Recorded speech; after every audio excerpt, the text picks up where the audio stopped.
pasensya na po kayo.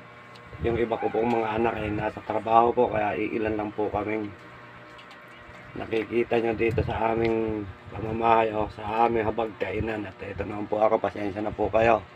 Mainit po, kaya po ako nakahubad. Kasi nga po mainit ang aming pwesto o maliit. Kaya ayan po, at napakababa po ng aming bahay. Ayan po ang aming bubong. Ayan po. Kaya talagang mainit po dito sa amin. Nagtitiis lang po kami. Pero meron naman pong pandonas na electric fan. Ayan po.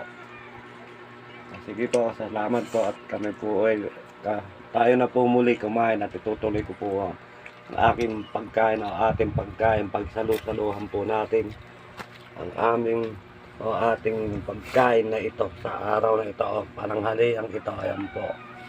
May lain, may sawsawang pong bagoong with sili, matching siling maanghang mapula.